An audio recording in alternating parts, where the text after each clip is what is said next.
Hey, I'm Kevin Pettit, And I'm Martin Frazier. and we are Loud Americans Discussing Soccer, better known as Lads.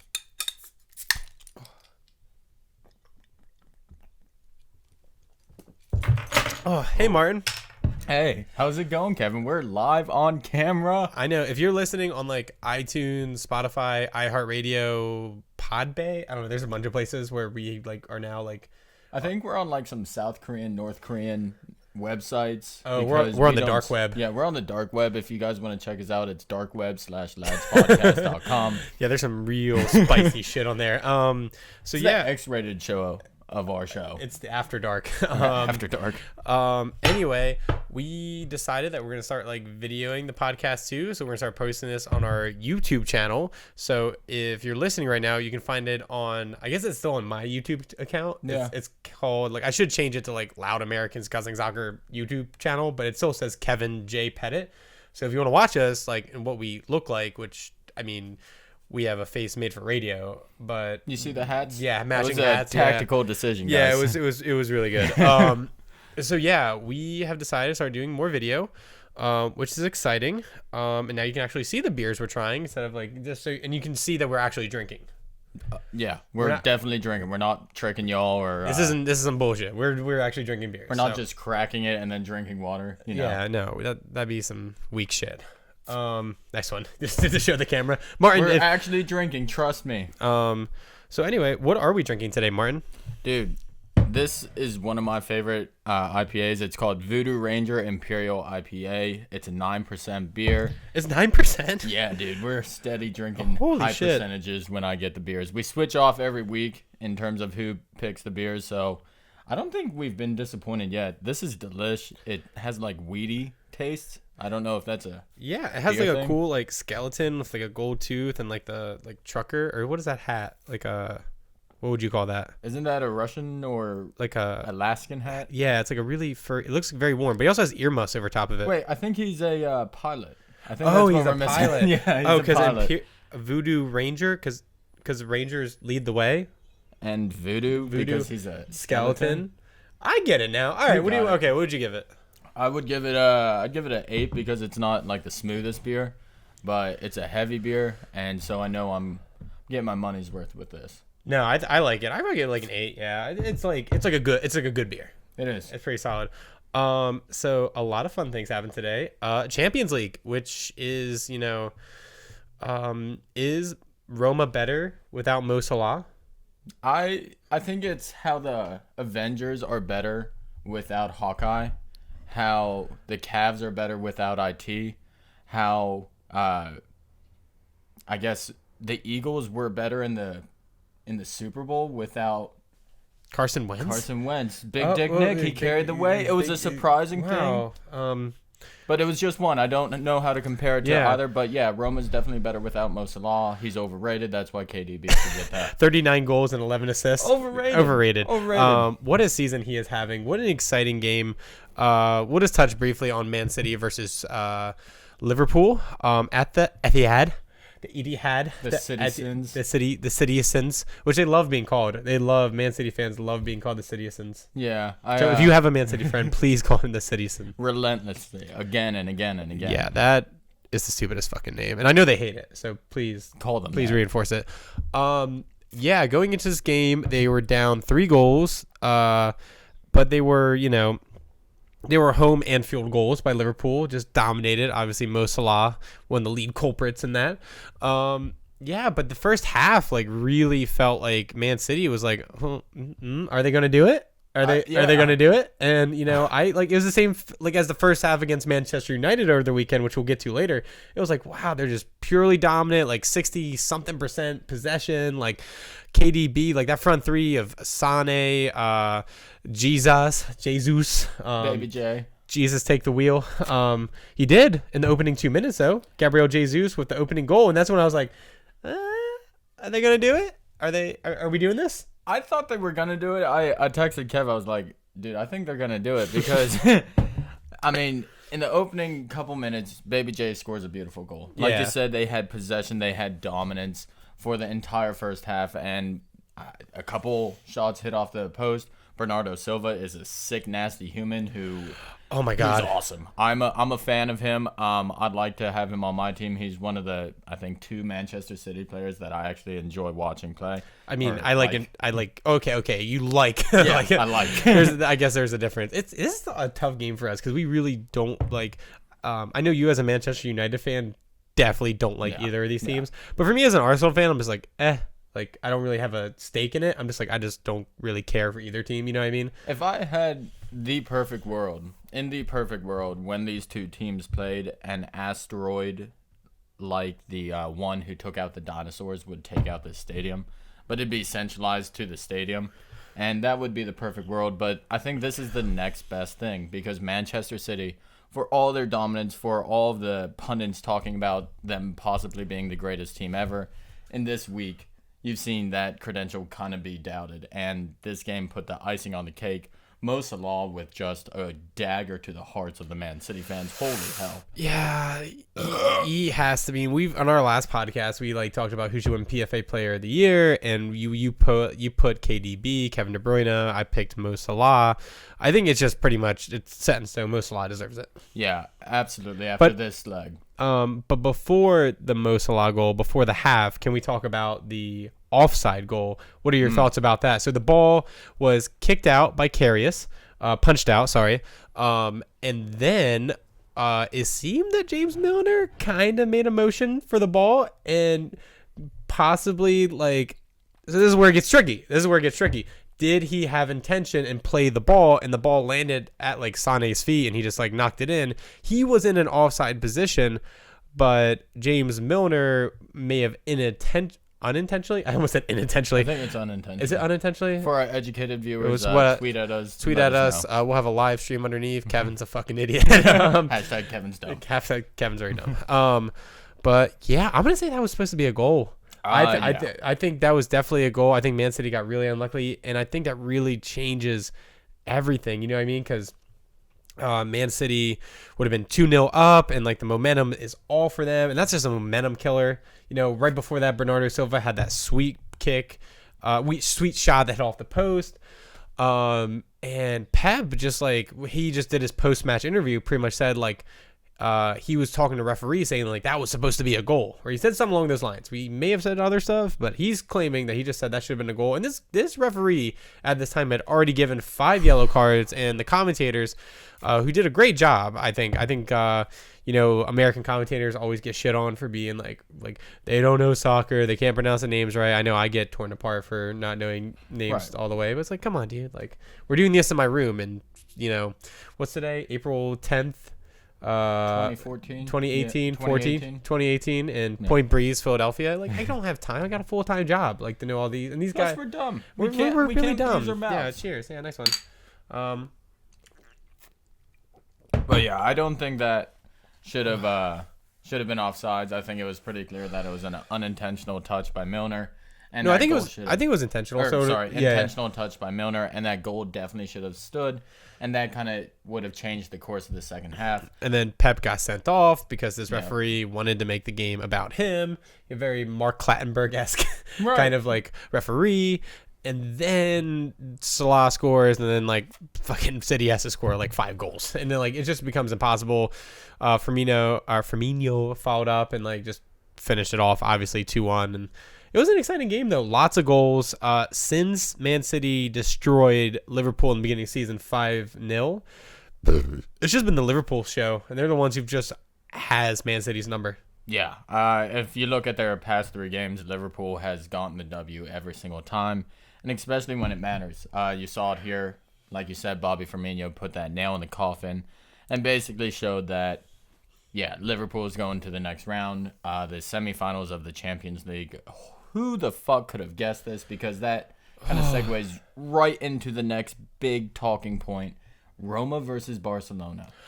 Yeah, talk about like a team giving up a huge lead. Like Barcelona is the team to always come back from being down a huge lead, and it was so Shocking. It was just Roma came out to play, which I was very I was just stoked for them. I was just like, wow, they could have just been like, wow, we're down 4-1, we could have just gave up. It's Barcelona, they've won Champions Leagues. They're always known as the greatest team in the world, and they came out to play and really led by Edin Dzeko. Just really just dominated. At the half, it was twice as many shots, just dominating and just sloppy defending all around by Barcelona, and you just saw the momentum swing so fast for Roma. I mean, wow. Yeah, I don't think anyone saw this coming. I should have bet on this game. But I did stop watching the City Liverpool game at the 75th minute after I knew it was done, and I switched on the Facebook Live version of this game, which should be a crime against humanity. It was Facebook Live? Yeah, it was absolute bullshit. Fox Sports should be held accountable at UN level stuff or something like that. There should be some tariffs or some sanctions. Absolutely. Sanctions. Some sanctions against them. Dropped. Yeah, it was. Wow, I did see Sam's Army tweet at Fox Sports oh great, so many people watching this on fucking Facebook Live. Hashtag delete Facebook. Hashtag Mark Zuckerberg. Mark Zuckerberg is a robot, and it's impossible to watch because every fucking second those hearts are coming out of the corner and people are commenting. So half the screen is obscured. But anyways, I watched it, and I gotta say this game's result came down to one man. I think it's Daniel De Rossi. He bossed the fucking midfield. He was calm on the ball, and in the last 15 minutes that I watched, pure class. Just a beautiful Italian doing what a beautiful Italian does, muscling people off, being calm on the ball, feeding the outlets, and it was led by Dzeko and the defender, what's his name? Manolas, who just got a goal. Wow, you really pulled that out of your ass. Right. I'm really proud. So Roma's better without Totti and Salah. No. Kevin knows exactly how to piss me off. If he says anything bad about Beckham. David Beckham. Totti. The list, there's who else? I guess Ronaldo. No, I've never said anything bad. I've never said anything bad about Pirlo or Gattuso. But Gattuso would murder me. Yeah, fair. He would choke me out. All the old knights, Kevin just has to name one of them. I do not. It pisses. All right. It's an instant you're talking one thing bad about my favorite player in this second? Fuck you. Fuck you. It really takes it home. Yeah. But yeah, lots of exciting stuff. And then we got obviously Sevilla versus Bayern. I think it will be a very interesting game. Mm-hmm. I think it'll be pretty close, honestly. I think Sevilla came out to play. They were just very unfortunate with own goals. Yeah. And then, Real Madrid, Juventus, I really just think Real Madrid is just going to wrap it up. And Real Madrid is going to win another Champions League. And, just... it's going to happen. It's going to happen. And into English Premier League soccer. Let's start it off with the Merseyside derby. Liverpool minus Mohamed Salah against Everton, the dumpster fire, a.k.a. Sam Allardyce's weirdly defensive shit team. It's weird.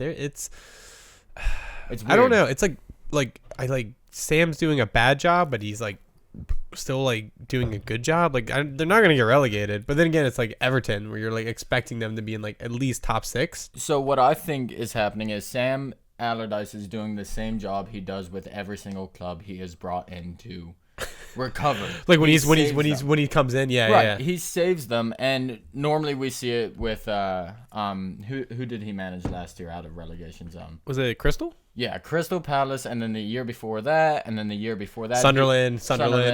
Yeah, exactly. So he always comes in and he takes this dog shit of a club, and he gets them just over that line, and the expectations of those dog shit clubs. Not the Everton. Sorry. The Crystal Palace, the Freudian slips, the Sunderlands, and so those expectations are just to survive, get to that next season. And Everton's expectations is 7th, 8th place, fighting for that recognition. And while he's surviving, he's not thriving. So he's surviving, but he ain't thriving. Nah, he ain't thriving. And that calls for another beer. No, cheers. Oh shit. Yeah, like I feel like Evertonians, the Toffees are in a very weird. I feel like that's like a Boston accent thing. I'm gonna get myself. Taffies. I'm gonna I need some taffy. That sea salt taffy. Yeah, you gotta eat that short taffy. Marky Mark. Marky Mark. And the Bruins. The fucking Bruins. Fucking Tom Brady. Oh man, I'm really excited for hockey playoffs to start. Playoff fucking hockey. Okay. Except fuck you because the Rangers aren't. The Rangers didn't make it. Go Flyers. This is a soccer podcast, right? Yeah, it is. Okay. Anyway, yeah, I just feel like Everton fans are in a really big pickle because they're like, all right, like he's gonna save us because they were looking like they were gonna be like not relegated, but I mean there were still people like, like could it happen? Like Aston Villa got relegated, Right. you know, like, yeah, I mean like Liverpool just, I mean, good on Big Sam, like really closing down Liverpool and not letting up a goal because that's really hard. Right. I mean, look right. at Man City; it's really hard not to Right. give up goals, and I think the Man City defense is arguably better. I mean, by paycheck. Yeah. Then It's spent more than Everton. 22 countries. I Yeah, think it should be better. Yeah.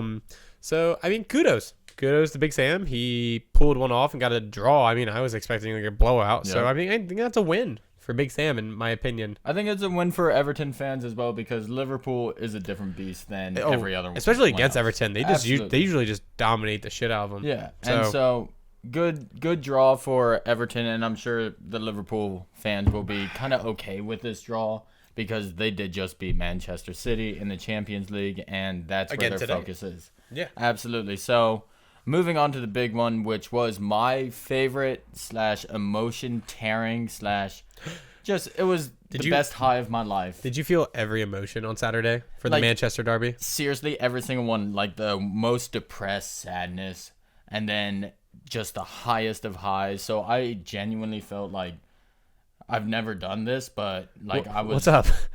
I felt like I was skydiving because I don't ooh. like heights. But you felt like afloat midair. Right. So I was just like I jumped out of the plane and I was just like, oh god, I'm gonna die. Go Oh my God. go! Green light, Right. green light. And so it's like hearts are pounding. You just feel like your world's crushed. It's gonna end. And then all of a sudden you're like, my parachute works. I'm floating. I'm the king of the world. And that was my Saturday afternoon. Nice. It was great. So let's talk about the first half. Manchester City dominance. Yeah, like I mean, like we just talked about the Liverpool opening first half of the second leg, like just Manchester City, just complete domination. Just Pep Guardiola just sets his team up so much for success, and just lately, I mean, the entire season they haven't like capitulated. What's the word? Capitulated. Capitulating means going like, Yeah, just belly totally, up. just totally just fucking blow it. Yeah. Yeah, goals by Vincent Kompany. Like once you saw that and like his reaction to the crowd, like the captain, the man who's been with him from day one, getting that great header from the corner, you're just like, okay, this looks like it's going in Man City's favor. And then the second goal, which was Gundogan. Gundogan. It was a phenomenal goal. It was The turn. Yeah. Yeah. Sorry. I'm just so like blown away by the Champions League we watched today. So it's like there's so much soccer, which I get pumped about. I know you get pumped about, but sometimes it's like I've been watching the same two teams over the past couple of days where I'm like, oh, wait, that happened in that game. That happened in that game. So like, What year is it? Yeah. I feel like I'm in Memento. Like, oh, what did this tattoo mean? What does that mean? So that's a great movie. Great movie. Oh man. So yeah, Gundogan with a disgust. I mean, like the first goal was just like really poor marking. The second goal is like there's not much you can do. That was just such a great turn by Gundogan. You gotta admit, like I don't think your defense may have like let off the gas a little bit, but that was such a nice turn by Gundogan, and it's really nice seeing him. Like when they picked him up from Borussia Dortmund, correct? Like see him get some more playing time because he is he should start on like most other clubs. Yeah, and I think that goal that he did get is the epitome of Pep Guardiola football. You just see that slick passing in the box, outside of the box, and it just exposes defenses. And so this first half, I was fucked up. The goals came, I think, 7 minutes apart. Kevin was with me, and our other friend, Brandon, was with me. I was surrounded by my Manchester United brothers. And you should have seen the atmosphere of the bar. It was like someone took the air out of the room. We were devastated. And I think it was only heightened by the luck that Manchester United got with the first couple minutes in the box. Ashley Young versus I think it was Sergio Aguero at the back post. Ashley Young slipped. His hand may or may not have touched the ball. Oh yeah. I'm sorry, I forgot about the handball. Oh, yeah. That could have been like really a big. I mean, the ref really blew that. I mean, credit to the ref. I don't think he did. Credit to the ref. I think it's a split second decision. The game happens so fast. Like we have the what's it called? The luxury. Thank you. Oh, thank you. Luxury tax. Not a luxury tax, but we have the luxury of being able to see things in slow motion. We have the ability to like see it on screen from like every angle. Like a referee literally has a split second there in person, and like in that angle, like where the referee was positioned, I can understand. I can understand why Man City fans can be so upset too. But like, you have to like the human element of the game. You know what I mean? Like really plays the magic of the game. Yeah, what I always talk about. I mean, obviously it was in your favor, so of course you love this. So. I love it. But I'm gonna argue very briefly that in the books, technically, it was not a handball. In my opinion, if I see that shit on the in the park out there, I want that to be a handball. But by the rule book in the English Premier League, it has to be purposeful intent. Ashley Young was sliding on the ground. He slipped during his tackle and was sliding on the ground. His hand was on the ground, and the ball skipped over it. And by the rules, if it's not intentional, if his hand is in a natural position, then it's not a handball. Well, I just want to bring up the counter argument, not to be a dickhead, you know, like, I'm just being you fucking dickhead. I'm just being, you know, the what's it called, the devil's advocate. You know, I'm not trying to be the devil's advocate, but again, it's so subjective. Like, it's so hard. It's so hard to say like, was that intentional or was that not intentional? I mean, the player, of course, to his grave will say like, no, it wasn't intentional, of course. Right, but like for me, like, if it's a hand, it's a hand. You know what I mean? Like sometimes but that's not how the rule book is. I know. It's kind of like the catch rule. It's like well, he had it, and like, was he considered a runner at that point? Like, did he take 2 steps? You know, it gets like into this like murky area. And you know what? I think to the referee's credit, I could see it going either way. So like, I think Man City fans can't be too upset because. Right. When we got to the second half, which apparently Mourinho gave a phenomenal halftime speech, didn't even do tactics. He just was like a rah, like, let's fucking go. From what I heard, there were 2 turning points in the halftime speech. One was from Mourinho, who kind of reused a 2014 halftime speech he made against Manchester City again when he was the coach of Chelsea.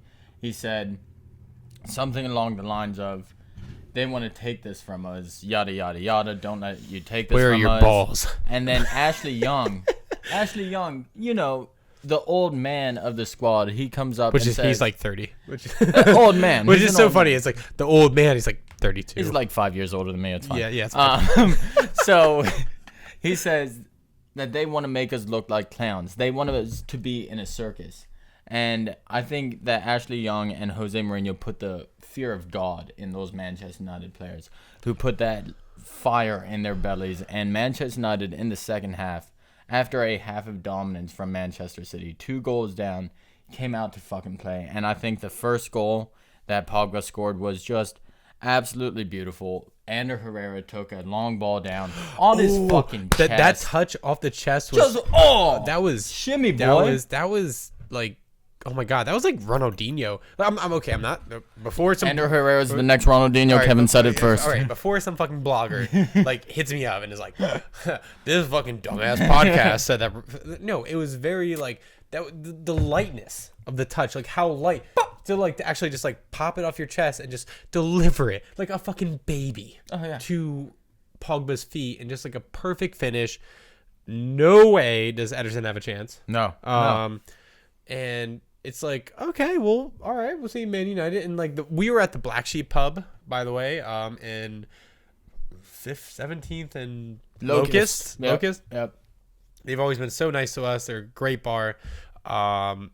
And the atmosphere was absolutely nuts. I love the Black Sheep. Like, as an Arsenal fan, like, I have to say, like, I go to Misconduct, which is more sportsy bar. This gives you like a real Irish, like, pubish feel to it, which I really love. I love the Black Sheep. Just like a little segue. Like, I love the Black Sheep pub so much. I think it feels kind of more like a family atmosphere. Very close knit. Yeah, where like I mean, the entire time, like, I was talking to the guys all around me. I've got Snapchats on my phone of me and, like, 10 other guys screaming outside, fuck you to our friend who's a Man City fan. Yeah. So it's a really great feeling to be in this pub, drinking beers with a bunch of Manchester United fans who are just 100% committed to this team.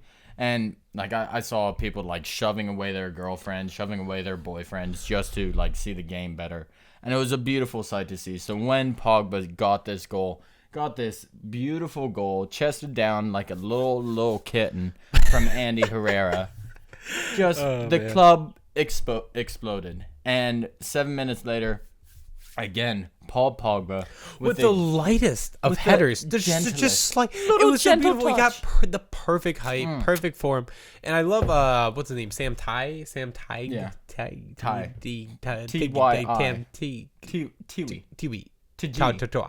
right. He talked about how Paul Pogba is becoming, when he wants to be or when he does during the game, just become the most dominant player during the game, and like you really saw it in the second half and against Manchester United. If Manchester United play the way they do, like they did in the second half against Man City, Jesus Christ, like every team in Europe should be scared of them. And, and I'm not trying to be like, I'm not biased. Like I'm an Arsenal fan. So like what I'm trying to tell you is like, I am absolutely like, if you guys play the way you did the second half, which I think Mourinho almost does that on purpose. Like he'll play like coy the first half and then the second half he'll be like, all right, let's turn it on. You know what I mean? So go on. Sorry. I think that's really interesting because Pogba said the exact same thing in his post-match interview. Oh, really? He said he was very excited, very proud of his performance. He should be. But at the same time, he was disappointed. He said that if Manchester United played every single game the way they did in the second half, then we would be in first. Then Manchester United would be challenging for that title. I really think so. I mean, like, you look at the point gap, and people are going to say, like, well, if you look at the point gap and the statistics, it's like, but like, when you look at individual performances like that, I think Manchester United really does have the blueprint to compete next year. Like, obviously. Like, you surviving, Kev? I'm getting really burpy. I haven't eaten dinner, so, like, these 9% beers are going straight to my head. Nice. Yeah, like, god damn. So like, should we allude to the third goal? I think that for the people who haven't seen or heard of Manchester United or this victory, just think of the most average defender who quite possibly could have been at fault for the first goal. A great Barack Obama impersonator. A phenomenal impersonator. He goes by the name of Chris Smalling. He did it fucking 5 years ago against Manchester City. Chris Smalling with a beautiful volley after a quick Alexis Sanchez free kick. Gorgeous. I loved. Oh my god! A far out fucking just free a curler. kick. Just a curler. It was a two-step curler. And we were talking about this like oh, that's really far for Sanchez. Sanchez, a great performance. I know you've been so hard on Sanchez, but you can't deny he had a great performance that day. Oh, absolutely not. And I will not deny when someone has a great performance, but I mean, I'm going to still stick with my guns. I'd rather not have him on my team, but this performance today was phenomenal. Solidified a little bit. It absolutely, and it shows his talent, and it showed why he's so respected worldwide. So this especially in South America, yeah. Oh, go on. Sorry. Quick free kick, he took a two-step run up and found Chris Smalling at the 6-yard box, and Chris Smalling with a delicate volley past Ederson. I love I loved like you were like we were in the pub. Everyone's like when they went up, when Manchester United went up against Man City. Fucking beers, drinks flying everywhere. Yeah. People grabbing each other like someone just got married. It was insane. It was better than marriage. I mean, obviously. And oh my god, like I remember your direct quote after it happened. He was like, "It was a striker's finish." Like I think there may have been tears in your eyes. Like you were so happy, and like it was like you guys had just won everything, and like people are gonna like there are gonna be people saying like, oh, it was just it's not gonna matter for the league. But I mean, I think it's so encouraging because like it's been known for a while the league's out of hand, but you can still show like, hey, don't forget about us next year. Hey, like it's still good. Like it's a mental breaker. You know what I mean? Like a mental block breaker where it shows that like, all right, like we have integrity. Don't think you're just gonna walk over us just because you're gonna win the league. You know what I mean? You see what I'm saying? Yeah, absolutely. And it showed kind of our old school mentality. if you look at the statistics, this year, Manchester United at this point has 71 points. The most Manchester United had post Sir Alex Ferguson era is 70 points at the end of the season. There are still 6 games to go. So this year definitely shows some progress. And this game shows some hope going into next season. And motherfucker, I could not take it. I could not take it. I gotta say, Man City won the league against United. So this was more of a mental victory. Oh, I meant to bring this up in the beginning of the pod. So if you're still with us on NPR, number 25, 89.5 WXTU. Netflix original. Hulu. Hulu Plus. No, I was thinking it's like Groundhog's Day, you prolonged winter. And I love that. The groundhog did not show his shadow. The Premier League, there's just still a chance because all Man City has to do is lose every single game. So this is what I'm putting out there real quick. Manchester City plays Tottenham Hotspurs this weekend. I am saying Manchester City after this past week just completely fucking pulls a Tottenham, loses every single game.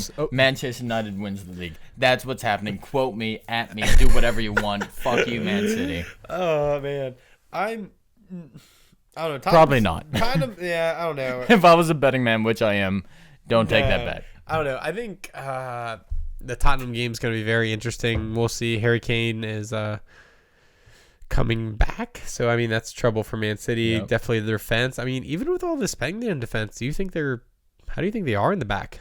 Problems, right? Still problems. Yeah, if I was to rank defensive teams in terms of defense, I would go Manchester United first, Tottenham second, shockingly Liverpool third at this time, Arsenal fourth, Manchester City, then Chelsea. I think that's where Manchester City lies. That is a very interesting ranking. I know. I don't know if I agree, but I can see an argument for that. I did see this stat today that solidified United as first. De Gea. No, Manchester United. Sorry. Whenever I say we, just assume Manchester. I know United. we had your friend. That's my bad. Shout out to Kyle Phillips because one of our first critics, Kyle. You said that we should stop saying we when in terms of what just team. A part of me. Stop. In terms of our personal teams, so I always try and clarify that, and I know you do as well. It's we and I mean Arsenal. Yeah. And you're we, me. And you're Man United. Come on. Just assume. It still slips. It still slips. But United this season are the only team in Europe's top 5 leagues who have conceded no more than 2 goals a game this entire season. And if that doesn't speak to our defensive Manchester United I just did it. Manchester United's defensive capabilities, then I don't know what does. And I would this 9% speaking to us. It's that second beer on the 9% and no food. We are paleo diet. Empty. Yeah, we're in the heavy paleo diet. Beer and no food. I definitely think Mourinho, because of his tactics, but De Gea obviously just has saved you guys. Absolutely. Numerous times. I can't even imagine how many points less you would have if not for De Gea. We talk about this almost every time we talk about United because De Gea is such a big part of United's success, and he was United's saving grace again this season. This game. And what was it? I think. Do you think he'll win? Minute? All right. So do you think because he's won the past 2 years as Man United Golden Player of the Glove. Year? Or no, yeah. United Player of the Year, yeah. Do you think, or no, wasn't Andy Herrera last year? I think Andy Herrera was Man United Player of the Year. I hope so. I love Andy. But I think the other years, I think it's been De Gea. Yeah. I'm not sure. Tweet at us at Last Podcast. Call me an idiot. I guess we can do a quick plug about our social media and stuff, right? Let's hit it. Oh, okay, yeah. We have a Facebook, we have an Instagram, we have a Twitter, and it's all Lads Podcast. And it's in our description, so check it out down there. And the link, you can go to it. You can click on them, follow us, subscribe to us, review us. I think it's actually right in my crotch. It's right in his dick. Check that. Look at Martin's dick. Look at it. If you're listening on iTunes, Spotify, or anything like that, don't feel any pressure. You look at your own dick. But if you're looking at me, or look at your vagina. We're not sexist here. We are a very much feminist podcast. look at your genitalia. Genitalia. I remember that song from like middle school. That's it. Yeah, exactly. John Bon Jovi? No. Oh yeah, I think it's Bon Jovi. Yeah, I think so yeah, that was pretty much in hold Manchester. on, De Gea, real quick. Oh, are we still touching on De Gea? Saving grace. In the 77th minute, I think it was an Aguero header or a De Bruyne header, and Aguero touched it over the bar, and Manchester City didn't score on that. And I think 75% of the other goalies in the world right now would have let that in. That was just one of his beautiful reaction saves. So I think if we can take three positives from this game from a Manchester United perspective, I think United showed that we can beat the best team, that we have the quality, especially in the second half, to beat this team. Secondly, there's a big building block that we have going into next season. There's a lot of promise going into next season. Third, I think stick with Mourinho. See what he can do for Manchester United. Yeah, you know I definitely think he's going to be there next season. Long-term plan, okay? It doesn't happen overnight. Rome wasn't built overnight. Unless it was, then I got my history I think the wrong. quote was in a day. Oh, yeah. Rome wasn't built in a day. Et tu, Messi? Et Et tu, Brutus? Brutus? Et Brutus? tu, Messi? All right. Are you? Yeah, I'm about to start my third. Word. We're only halfway through this podcast. I think we need. fucking I think timing. we're gonna need more beer. I think we have more beer. Yeah, too. we do have more beer. I think it's just Beautiful. PBR. So yeah, great victory for found Manchester United at the Etihad. At the Citizens. At the Etihad. Should we go to Arsenal? I think it's about that time. What Is a it- fucking weird-ass match. This was a really weird game. Arsenal playing Southampton, who is also capitulating. Is that the right word? Capitulating. I think that's your Capitulating? favorite word, but yeah, I you got it. You I've nailed been, it. It's like, you have a word. Like when you pick a word of the week or like a word of your like that month or something, like you can't stop saying it because you just heard it. You know what I'm saying? Like you pick I don't know. You know what I'm trying to say? Melancholy has been my word for like the past like month. Are you okay? No, I'm not. But no, it's not for bad reasons. It's just used in Winn-Dixie, The Secret of Winn-Dixie, or whatever that book is called. Because What? the candy tasted like melancholy. That's what. Look it up. They described candy tasting. Like, Dude, I'm pretty sure shit melancholy you means not. like sad, but like Yeah. but like Yeah. but like indifferent, right? Yeah, and that's what the candy tasted like. Look it up. That's Secret like the of worst. Winn-Dixie. I thought candy's supposed to be like awesome, like Yeah, but it reminds you of the good old days. or like when you used to ride bikes around the cul-de-sac. Yeah, and you had like no bedtime, but you just like went in. Oh no, but you had a bedtime, but you're like, I'm gonna stay up. Yeah. the good old days, melancholy. Yeah, what a weird game. Like Southampton scores first, and then Aubameyang scores, which he's been like he's been consistent scoring for Arsenal, which has been awesome. And then the weirdest thing happened with Arsenal versus Southampton. Danny Welbeck becomes the hero for Arsenal that we didn't think he's like the hero we didn't want, but we got. Like He's like a shitty Batman. he's like the worst Batman. Like he's like dude, we didn't really want you, but like I guess He's like the Batman that just like wreaks havoc in the streets for no good reason, but also saves the day. So you're like, I guess Yes, he saved it.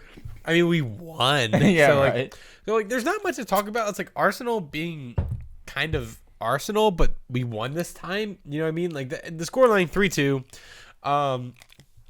I really don't have much to say about this because I think our top 4 hopes are gone. Our only hopes for Arsenal to make the Champions League really comes down to either Antonio Conte really screwing the bed, which we'll get to, and like we can hop over them, Chelsea, or we win the Europa League, which there's some pretty tough competition in the Europa League this year with Atletico and Borussia. So, All right, real talk right now. yeah, what's up? Is the Europa League more competitive than the Champions League at the moment? Because if you look at the predicted semifinals for the Europa League compared to the predicted semifinals for the Champions League, man, both are tough. Both are fucking tough. I mean, you'll have what? Arsenal, Borussia, Atletico, and Marseille, then, probably. Marseille. It's the low key, like pretty good French team. Decent French team. decent. It's the Roma of the Europa League. You're comparing Roma to Marseille. I mean, if I was You gonna might be crucified in if Rome. I was gonna compare Bayern to Marseille, I feel like I'd get more hate. Oh yeah, that'd be really bad. Yeah. Yeah, really competitive Europa League this year. I mean, like for you guys, Manchester United last year, your final was Ajax. It was a cakewalk. I mean, like you pretty much fought 18 to 21 year olds in your final. Zlatan got his European gold finally. Which I wish we talked more about MLS just because Lawton's in the LA Galaxy now because he had that phenomenal winning goal, which was offsides, but he had the phenomenal winning goal against LAFC. He was even. Don't let the haters tell you wrong, Swan. Haters gonna hate, haters gonna ain't.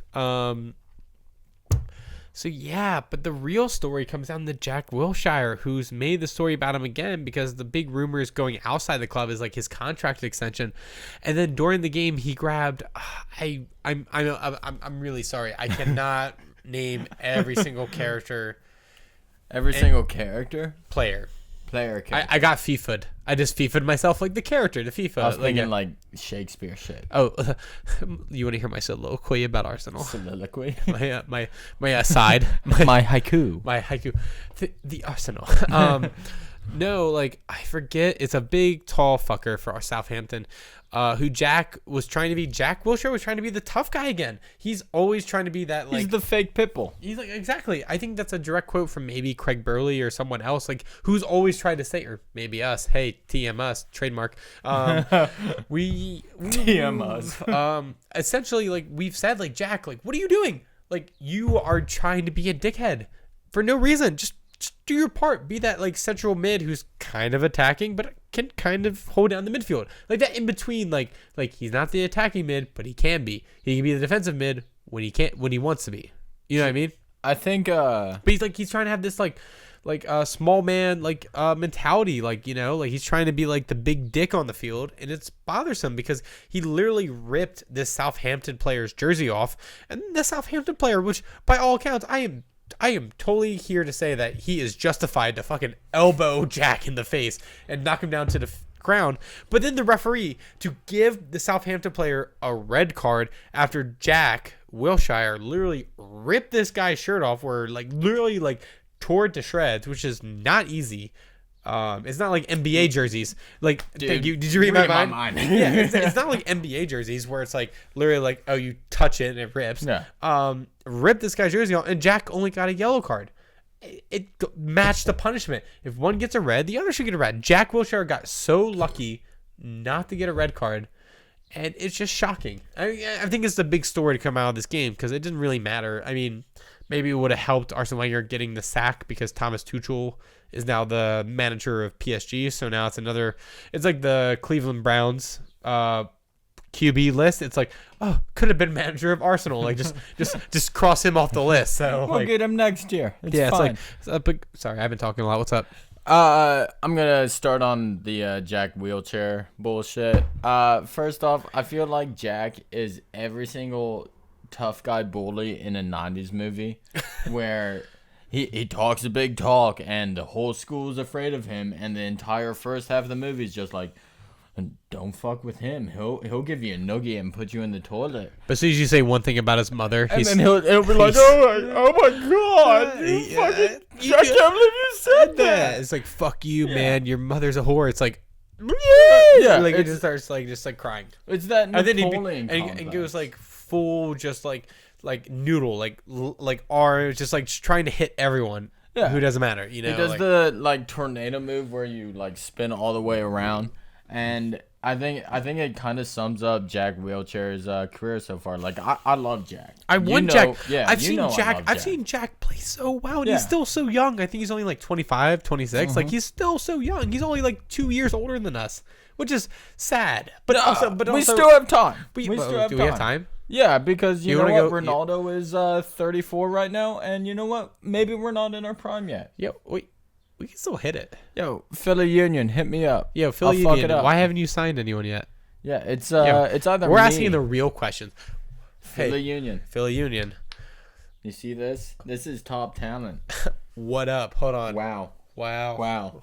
Look at this sweatshirt muscle. Yeah. If you're listening, we just hand to Martin looking at his armpit sweat. Yeah. How's it look? No, I'm nervous. It might be. Are you nervous? Are you? Anyway, back to Jack. All right. Jack. So Napoleon complex. Exactly. He's just that small man where he thinks he's all big until someone shows him up. He's gonna pretend to be that, and I always want Jack to succeed, but again and again and again and again, we see him getting shown for his true self. And this was it true again. colors. That's a song. I hope so. Okay. In your true colors. This fucking game, again, Jack's exposed, and this time he escapes punishment. I think the game's... What was it? It was 2-2 at the point that the Southampton guy got red carded, or was it 3-2? Was it already decided at that point? No, he got... I think it was 2-2 at the time, and then... but the weirdest thing also is like the referee had to like compensate because I think he fucked up that he knew and he got he recognized that like shit, I probably should have gave Jack a red card, and then during this free kick from the same spot, El Neni may have said like shoved a player a little bit. I think he did this. Hold on, I'll demonstrate. Oh. So for our listeners just listening on the I just gently push Kevin. Yeah. I'm a soft bitch, so that kind of hurt. El Neni. But like so El Neni like gently shoved a player and got a red card, which is bullshit. I think the when as a referee, you should recognize like when you fuck up and then just move on and then play and then continue refereeing the game as if that never happened. Yeah. Whereas like it's still the first minute of the game. Like if it's for me, like if it's a red card in the first minute, it's a red card in the last minute. You know what I mean? Like I know you might say like, oh well, let the game play on and stuff like that. Boys play, yeah. But in that moment, he really fucked up. Like he should have he should have given El Neni a red card. Maybe I don't even know if it does like garnered a fucking yellow card. No, I don't think it did, and I think. That, like you said, I think the ref felt guilty. I think the ref... He knew he messed up. He knew he should have given the equal treatment to Jack as he did to the Southampton player. And then when El Neni did that gentle shove, that gentle push, it was just like, okay, there it is. That's my cue. All right. I got him I can do this. And where he might be justified in an appeal, but no. News came out that El Neni didn't get a red card for that. It was appealed by Arsenal. And he will not be given a red card. So I guess that's really terrible news for Arsenal fans worldwide. El Neni is still available for squad selection every single week. But great. I think at the end of the day, you got to give huge props to Aubameyang. And Welbs. You can't deny Welbeck. Aubameyang and Welbs. I think Aubameyang has showed his credentials and his experience over the past 6 games. I think you guys are running a 6-game unbeaten streak, and the unlikely hero, the shitty Batman that Danny Welbeck is, he won the game. He should have gotten a hat trick. He got 2 goals. The game ended 3-2, and Arsene Wenger set for another 5 years at Arsenal. How do you feel about that, Kevin? Fucking kill me. I don't want Arsene Wenger at my club. I was so excited about Thomas Tuchel, whatever you say his name. I was so excited. And here I am sitting with no direct lineage, no direct manager to take over Arsene Wenger. I've heard rumors within the past week that he is definitely leaving at the end of the season, but I've been hearing that for the past 5, 6, 7, 8 years. At least 5 years that Arsene Wenger will... I think since you started watching soccer, you've been hearing rumors about that shit. And like you said, there is no lineage. We've heard bullshit about Eddie Howe. We've heard bullshit about... Diego Simeone. We've heard bullshit about Maximilian Allegri and Thomas Tuchel. So there's been rumors. It's almost like Mean Girls, where it's the burn book. Wow, you brought in a Mean Girls reference. Well, I knew they just got on Broadway. Yeah, I just found out Tina Fey wrote that shit. Tina Fey is from Delco, which is I did know that. From Delaware County, right outside Philadelphia. So shout out to Tina Fey because I fuck with Tina Fey so hard. Shout out to 30 Rock. Shout out to everything about 30 Rock and Tina Fey. So, Arsenal is still stuck in mediocrity. I think Arsene Wenger doesn't really have a direction at the end of the season. But at Aubameyang, the squad is producing. Jack Wheelchair is Napoleon. El Nenny's back for selection. Yeah, so I mean, like, how do you justify his contract? Like, after his performance, he just gave up the ball so much. He didn't really defend well. Like, it's just, I don't know. All right, let's move on. Before it starts getting emotional, let's go to another team I love, Tottenham. No, heard it here first. Yeah, I mean, what's the real storyline from this game? Did Harry Kane score? I am gonna say that's a little like who gives a shit? You're trying too much. You're trying too much. Who gives a Try shit? less. Who cares if Harry Kane doesn't win it? You know he's not gonna win the Golden Boot. Like, he's won it for the past 2 years. Let someone else win it. It's fine. It's fine. okay. That Harry person Kane is still great. That person is still also not gonna win the league. So, yeah. Was that rude? Anyway, I mean, kind of was, but what do you want? Like, does it really matter? I really don't think it does. I think this is kind of a surprise from Tottenham because I thought Tottenham was always always kind of that old school approach to soccer where it doesn't matter about the individuals. That was a weird slip. Yeah, you said metal. Metal. It doesn't matter the mental of the player. The mental. It doesn't matter how the individual does. I always thought Tottenham's kind of mental attitude was to focus on the club. Focus on the success of the club. So them doing this, them focusing on Harry Kane's success, I think that's a little bit kind of a divergence from Tottenham's usual attitude going into games. So I didn't like how they kind of had to confirm that it was Harry Kane's goal. Christian Eriksen definitely deserved that goal in my opinion. Christian Eriksen has been a standout player year after year. Christian Eriksen is a phenomenal fucking player. So he's also really young. Yeah, right. And so I think that Tottenham Hotspurs as a team should... Tottenham Spurs! Thank you, Sam. Shout out to our former Virginia Military Institute friend, golf company, Samuel Burgess. Yeah, we forgot to name him earlier. Did we? Did we We not? did. What? Wait, why? When we were talking about people we missed.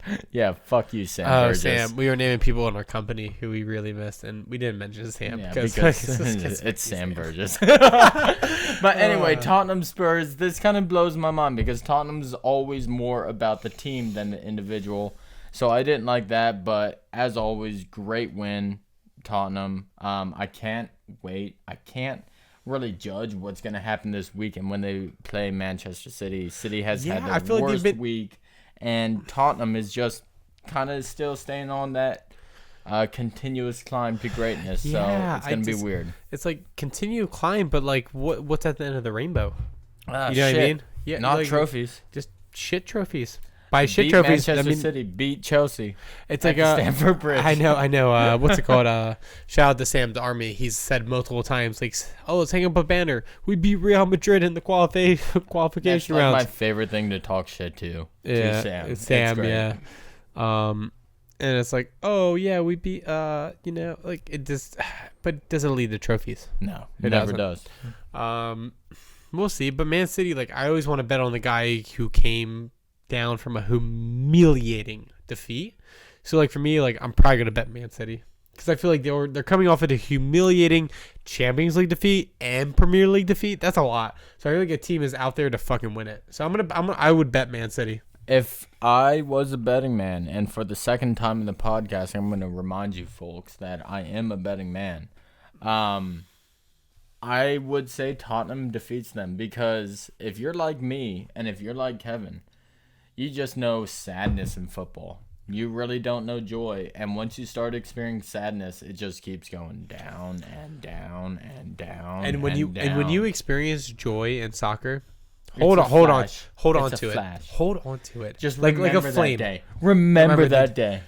Remember the Alamo. Remember Texas. That time. We should have been born in Texas. I know. We would have crushed it in Texas. Especially in the Alamo days. Oh, no, we would have died. It. We would have died. died. Yeah, we'd be the first to die, but actually, that's we'd nice. remember it. Actually, I want to die. So that's cheers to dying. So and we're back. So moving on to the last top 6 team we'll talk about. Antonio Conte's out of the job, right? Like Abramovich is going to sack him. Chelsea drawing West Ham, correct? Yep, and I think it's pretty much a given. Pretty much set in stone. Like nothing. Like the signings didn't help. Antonio Conte, who you can't deny, did not have a phenomenal season last season. Absolutely phenomenal. Yeah, but it's just to go from like first to like now you're sitting at like 5th. Maybe Arsenal will pass you. That's embarrassing. As an Arsenal fan, that's embarrassing. So like, what do you like? You're super signing Morata, who's like this second highly paid striker next in the world, next to Lukaku, who at least you guys are in second.